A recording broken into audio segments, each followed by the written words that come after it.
नमस्कार दोस्तों, क्या आपके घर में बरकत रुक गई है?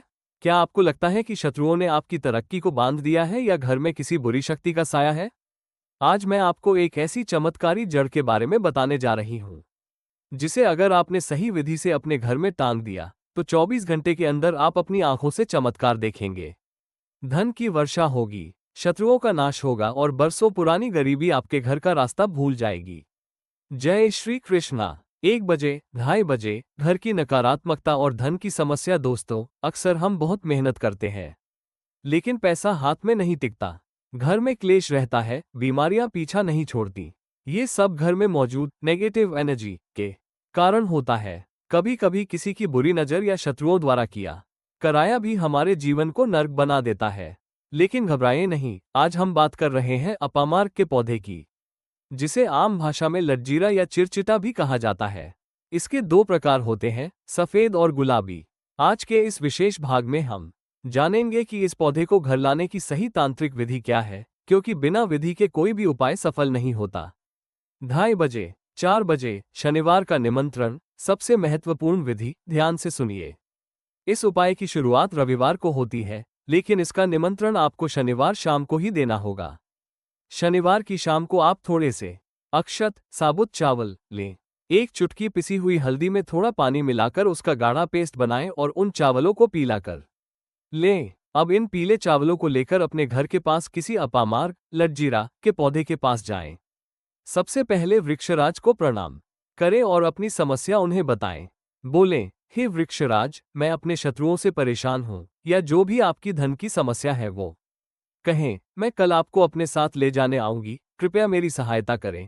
इसके बाद वो पीले चावल पौधे की जड़ में डाल दें और बिना पीछे मुड़े वापस घर आ जाएं। 4 बजे, 5 बजे, अगले भाग की उत्सुकता, आउट्रो। तो दोस्तों, ये था पहला कदम, लेकिन असली खेल तो रविवार की सुबह शुरू होगा।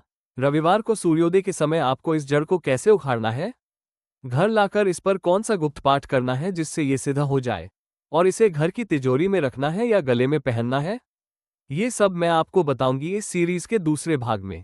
अगर आप अपनी किस्मत बदलना चाहते हैं, तो अभी इस वीडियो को लाइक करें और कमेंट में हर हर महादेव जरूर लिखें ताकि अगला भाग आपको तुरंत मिल सके।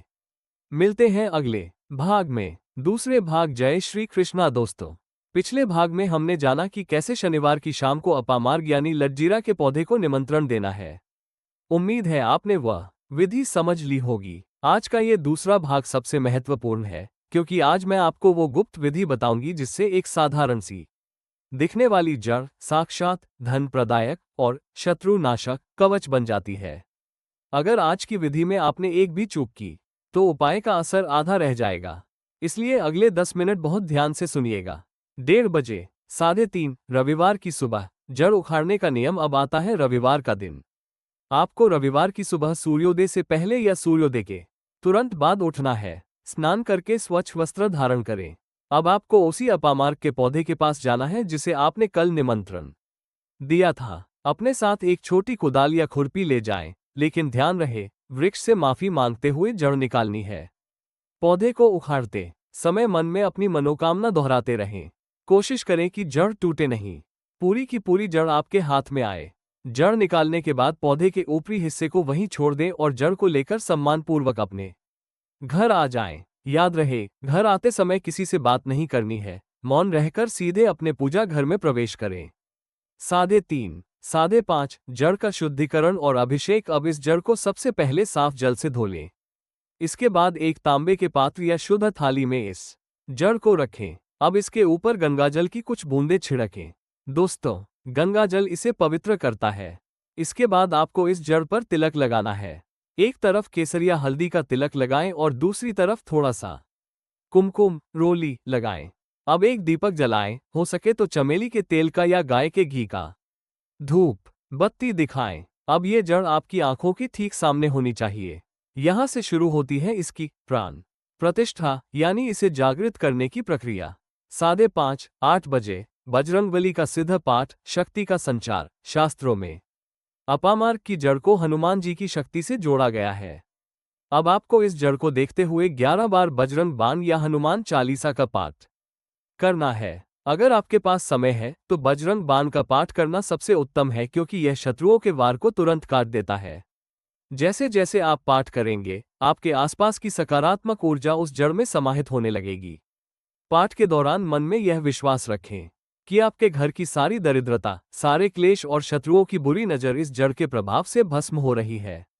पाठ पूरा होने के बाद जड़ पर एक फूंक मारें और मन ही मन हनुमान जी का ध्यान करें। अब इस सिद्ध जड़ को रखने के लिए आपको कपड़ा चुनना है।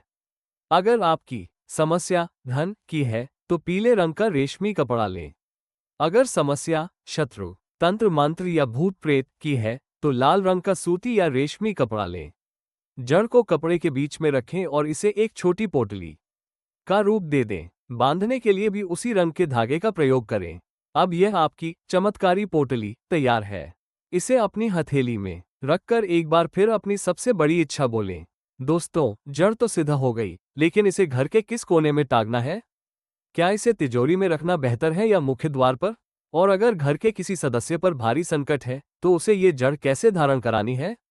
ये सारी जानकारी मैं आपको दूंगी तीसरे भाग में, जहां हम बात करेंगे इसके सटीक उपयोग और मिलने वाले अचूक परिणामों के बारे में। अगर आपको ये जानकारी उपयोगी लग रही है तो कमेंट में जय बजरंगबली जरूर लिखें और चैनल को सब्सक्राइब करना न भूलें। मिलते हैं अगले भाग में। तीसरा भाग, जय श्री कृष्णा। दोस्तों, पिछले 2 भागों में हमने जाना कि कैसे अपामार्ग की जड़ को निमंत्रण देना है और कैसे बजरंगबली के पाठ से इसे सिद्ध करना है। अब आपके पास वो दिव्य कवच तैयार है जो आपकी किस्मत बदल सकता है। लेकिन दोस्तों, इस सिद्ध जड़ को रखना कहाँ है? ये सबसे बड़ा सवाल है, क्योंकि गलत जगह पर रखा गया उपाय अपना पूरा फल नहीं देता। आज के इस तीसरे भाग में मैं आपको बताऊंगी कि आपकी समस्या के अनुसार इस जड़ को कहाँ स्थापित करना है। 1:30 बजे, 3:30 शत्रुओं और नेगेटिविटी के लिए मुख्य द्वार का नियम। अगर आपको लगता है कि आपके घर को किसी की नज़र लग गई है या आपके पड़ोसी और शत्रु आपके घर पर तंत्र मंत्र करवाते रहते हैं, तो यह उपाय आपके लिए है। उस लाल पोटली को जिसमें आपने जड़ बांधी है, अपने घर के मुख्य द्वार मेन गेट के ऊपर अंदर की तरफ टांग दें। इसे ऐसे टांगें कि जब भी आप घर से बाहर निकलें या अंदर आएं, तो आपकी नज़र उस पर पड़ सके। ये जड़ एक फिल्टर की तरह काम करती है। कोई भी बुरी शक्ति, नकारात्मक विचार या शत्रु की कुदृष्टि इस जड़ को पार करके आपके घर में प्रवेश नहीं कर पाएगी। आप खुद महसूस करेंगे कि घर का भारीपन कम हो गया है और क्लेश खत्म होने लगा है। अब बात करते हैं उनकी, जिनके पास पैसा आता तो है पर टिकता नहीं। अगर आप कर्ज से परेशान हैं या व्यापार में घाटा हो रहा है, तो उस पीली पोटली को अपनी तिजोरी या धन रखने वाले स्थान पर रखें। लेकिन यहाँ एक गुप्त बात का ध्यान रखें, इसे सीधे धन के ऊपर न रखें, बल्कि तिजोरी के अंदर बाएं कोने लेफ्ट कॉर्नर में स्थापित करें। इसे रखने के बाद हर शुक्रवार को इस पोटली को धूप बत्ती जरूर दिखाएं। ये जड़ साक्षात कुबेर की ऊर्जा को आकर्षित करती है और फिजूल खर्ची को रोककर धन की वृद्धि करती है। 5:30 8 बजे, शरीर पर धारण करने की विधि तंत्र बाधा मुक्ति। बहुत से लोग पूछते हैं कि क्या हम इसे पहन सकते हैं? बिल्कुल। अगर आपको बार बार डरावने सपने आते हैं या किसी सदस्य पर किया कराया महसूस होता है, तो इस जड़ का छोटा सा टुकड़ा लेकर उसे लाल या पीले कपड़े में सिल लें। इसे धारण करने का सबसे सही स्थान है आपकी दाहिनी बाजू राइट आर्म, कोहनी से ऊपर और कंधे से नीचे, जिसे हम भुजा कहते हैं, वहां इसे बांध लें। पुरुष इसे सीधे हाथ में और महिलाएं इसे बाएं हाथ में भी बांध सकती हैं। इसे धारण करने के मात्र 24 घंटे के अंदर आपके शरीर की भारीपन और बेचैनी दूर होने लगेगी। ये जड़ आपके शरीर के चारों ओर एक सुरक्षा घेरा और बना देती है। 8 बजे, 9:30 सफेद मिठाई और सावधानी का नियम। यहाँ एक विशेष सावधानी जो मैंने पहले भी बताई थी। जब आप ये जड़ धारण करें या घर में टांगें, तो बाहरी व्यक्ति के हाथ से कभी भी सफेद रंग की मिठाई या दूध से बनी चीजें न खाएं। शत्रु अक्सर सफेद चीजों के जरिए ही अपनी नकारात्मक ऊर्जा दूसरों तक पहुंचाते हैं। ये जड़ आपकी रक्षा तो करेगी, लेकिन आपको खुद भी सावधान रहना होगा। अगर जड़ टांगने के कुछ दिनों बाद उसका रंग काला पड़ने लगे, तो समझ जाइए कि उसने आपके घर की किसी बड़ी बला को अपने ऊपर ले लिया है। ऐसी स्थिति में क्या करना है, यह मैं आपको आगे बताऊंगी। दोस्तों, अपामार्ग की चर्चा तो पूरी हुई, लेकिन क्या आप जानते हैं कि कनेर का पुष्प साक्षात महादेव का रूप माना जाता है? एक ऐसा फूल जो मिट्टी को सोना बना सकता है और बवासीर जैसी भयंकर बीमारियों को जड़ से खत्म कर सकता है। कनेर के उन दिव्य और औषधीय चमत्कारों को लेकर मैं आ रही हूं चौथे भाग में। अगर आप महादेव के सच्चे भक्त हैं तो कमेंट में ओम नमः शिवाय जरूर लिखें। मिलते हैं अगले भाग में, जहां हम कनेर के रहस्यों से पर्दा उठाएंगे। चौथा भाग, हर हर महादेव। दोस्तों, पिछले 3 भागों में हमने अपामार्ग की जड़ के चमत्कार देखे। आज के इस चौथे भाग में हम एक ऐसे दिव्य पौधे की बात करेंगे जो प्रायः हर शिव मंदिर के प्रांगण में खड़ा नजर आता है। जी हाँ, हम बात कर रहे हैं कनेर की। शास्त्रों में कहा गया है कि महादेव को यदि कनेर का एक भी पुष्प सच्चे मन से अर्पित कर दिया जाए तो वह 21 बार शिवलिंग पर जलाभिषेक करने के बराबर फल देता है। आज मैं आपको बताऊंगी कि यह साधारण सा दिखने वाला फूल कैसे आपके दुर्भाग्य को सौभाग्य में बदल सकता है। 1:30 बजे 3:30 कनेर की पहचान और इसके प्रकार। कनेर का पौधा पूरे भारतवर्ष में प्रसिद्ध है। इसके पत्ते लंबे, नुकीले और 4 से 6 इंच के होते हैं। मुख्य रूप से कनेर की 4 प्रजातियां पाई जाती हैं: सफेद, लाल, गुलाबी और पीला। दोस्तों, ये पौधा हमेशा हरा भरा रहता है और इसके फूल साक्षात कालों के काल महाकाल को अत्यंत प्रिय है। लेकिन एक बात का विशेष ध्यान रखें, कनेर के फूल और दूध जहरीले होते हैं। इसका प्रयोग केवल बाहरी रूप से या पूजा पाठ में किया जाता है, इसे कभी भी खाना नहीं चाहिए। 3:30 5:30 बवासीर और त्वचा रोगों के लिए रामबाण। आयुर्वेद में कनेर को विष की श्रेणी में रखा गया है, लेकिन यही विष जब सही तरीके से बाहरी हिस्से पर उपयोग होता है तो अमृत बन जाता है। अगर किसी को बरसों पुरानी बवासीर की समस्या है और मस्से बहुत परेशान कर रहे हैं तो कनेर की जड़ को ठंडे पानी में घिसकर उसका लेप मस्सों पर लगाने से मात्र 5-7 दिनों में चमत्कारिक लाभ मिलता है। इतना ही नहीं, चेहरे के कील, मुहासे हों, सफेद दाग हों या दांत खाज, खुजली, कनेर की जड़ और पत्तों का तेल इन सभी समस्याओं को जड़ से खत्म करने की शक्ति रखता है। ये औषधीय गुणों का भंडार है, बस इसका सही इस्तेमाल करना आना चाहिए। 5:30 8 बजे महादेव को प्रसन्न करने की विशेष विधि, मनोकामना पूर्ति। क्या आपकी कोई ऐसी इच्छा है जो बहुत समय से अधूरी है? तो सावन के महीने में या किसी भी सोमवार को यह उपाय जरूर करें। महादेव को सफेद कनेर का पुष्प अत्यंत प्रिय है। आपको करना ये है कि सफेद कनेर के 108 पुष्प लें और हर फूल पर सफेद चंदन का तिलक लगाएं। अब एक एक करके इन फूलों को शिवलिंग पर अपनी मनोकामना बोलते हुए अर्पित करें। अगर आप लगातार 5 सोमवार तक यह उपाय करते हैं तो बड़ी से बड़ी बाधा टल जाती है और महादेव की विशेष कृपा प्राप्त होती है। जिसके ऊपर महाकाल का हाथ हो, उसका काल भी कुछ नहीं बिगाड़ सकता। 8 बजे 9:30 दांत दर्द और अन्य औषधीय प्रयोग। कनेर केवल भक्ति ही नहीं, स्वास्थ्य के लिए भी वरदान है। अगर दांतों में भयंकर दर्द है या पायरिया की शिकायत है तो कनेर की टहनी से दातून करने पर या इसकी जड़ के रस को दांत के नीचे दबाने से दर्द में तुरंत राहत मिलती है।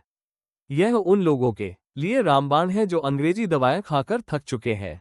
इसके अलावा बालों का झड़ना रोकना हो या सफेद बालों को काला करना, कनेर के फूलों को तेल में पकाकर लगाने से बालों की जड़ें मजबूत होती हैं। 9:30 10 बजे अगले भाग का महारहस्य, आउट्रो। दोस्तों, अभी तो हमने सिर्फ कनेर की बाहरी शक्तियों को जाना है, लेकिन क्या आप जानते हैं कि प्राचीन ग्रंथों में कनेर से स्वर्ण, सोना निर्माण की भी विधि बताई गई है? और कैसे इसकी जड़ का तिलक लगाने से आप किसी को भी वशीभूत कर सकते हैं, यानी सर्व सम्मोहन की शक्ति पा सकते हैं। ये सब और धन प्राप्ति का वो गुप्त उपाय जो रातों रात आपकी गरीबी मिटा सकता है, मैं आपको बताऊंगी इस सीरीज के अंतिम और 5वें भाग में। अगर आप महाकाल के भक्त हैं तो कमेंट में ओम नमः शिवाय लिखना न भूलें। मिलते हैं अगले और आखिरी भाग में, 5वां भाग, हर हर महादेव। दोस्तों, हम आ चुके हैं अपनी सीरीज के सबसे रहस्यमयी और अंतिम पड़ाव पर। पिछले भाग में हमने कनेर के औषधीय गुणों को जाना, लेकिन आज जो मैं आपको बताने जा रही हूं उसे सुनकर आपके पैरों तले जमीन खिसक जाएगी। प्राचीन भारतीय ग्रंथों और स्वर्ण तंत्र में कनेर के ऐसे गुप्त प्रयोग बताए गए हैं जो साधारण मनुष्य की कल्पना से परे है। आज हम जानेंगे कि कैसे ये पौधा गरीबी को मिटाकर आपको वैभवशाली बना सकता है और कैसे इसकी जड़ से आप वशीकरण की शक्ति पा सकते हैं। 1:30 बजे 4 बजे स्वर्ण निर्माण का प्राचीन रहस्य, एल्केमी। दोस्तों, प्राचीन काल में ऋषि मुनि और कीमियागर एल्केमिस्ट्स वनस्पतियों के जरिए धातुओं का रूपांतरण करते थे। स्वर्ण तंत्र ग्रंथ के अनुसार सफेद कनेर के रस में वो अद्भुत क्षमता होती है जो पारे और रांगे जैसी धातुओं को शुद्ध स्वर्ण में बदल सकती है। कहा जाता है कि यदि सफेद कनेर के रस को निश्चित मात्रा में पारे और रांगे के साथ मिलाकर 40 दिनों तक मर्दन यानी घुटाई की जाए और फिर उसे पाताल यंत्र में पकाया जाए तो वह धातु स्वर्ण में परिवर्तित हो जाती है।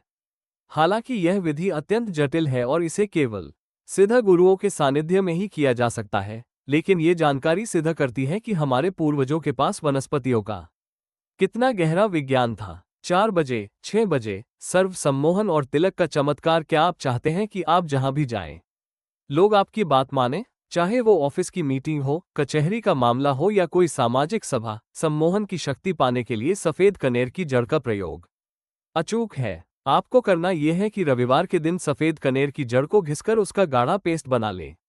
इस पेस्ट का तिलक अपने माथे पर लगाकर बाहर निकलें। शास्त्रों के अनुसार इस तिलक को लगाने के बाद जो भी व्यक्ति आपसे नजरें मिलाएगा वो आपके व्यक्तित्व की ओर आकर्षित होगा और आपकी बातों को काट नहीं पाएगा।